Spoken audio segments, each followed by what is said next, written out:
I'm back here with a review of a book which I have read very recently, and that is The Vegetarian by Kang.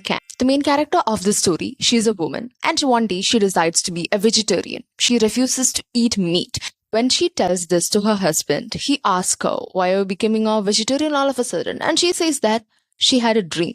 And she also refuses to cook meat. And this makes her husband very shocked because she is the one who cooks for him, which means that he could not eat meat. So this book is basically divided into three parts. So in the first part is where she becomes a vegetarian. She makes the decision to be a vegetarian. And also it shows how her decision creates a lot of problem in their relationship as well.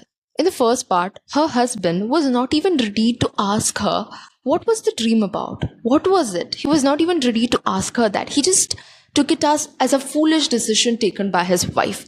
And also, she refuses to have sex with him because he smells like meat, and therefore he even raped her. When her parents and siblings came to know that she is becoming a vegetarian, they became really shocked and frustrated. So when I read that, I also thought, why becoming a vegetarian is such a big deal? Because I know a lot of people who are vegetarians. There are a lot of vegetarians in my family. Why becoming a vegetarian is such a big deal? And by the end of the first part, we can see that the entire family forcefully feeding her to eat meat. The second part of the book is narrated from the perspective of her elder sister's husband, her brother-in-law. So the second part of this book is named as The Mongolian Mark, and in my honest opinion, it should have been named A Creepy Family Saga or something else like that. It deals with a lot of things that I am not at all comfortable with. If we just analyze both the main character in the story, that her husband and her brother-in-law, her husband was a bad husband, for sure, he was a bad husband. And if you just take her brother-in-law, even though her brother-in-law was kind enough to ask her what was the dream, still, we can't say that he was a good husband. He failed as a husband. That part of the book is narrated from the perspective of her sister. And to be honest, the third part of the book was really boring. The second part of the book deals more with nudity, flowers, paints, and a camera recorder. And the third part of the book deals more with nature, rain, and emotions, and tears.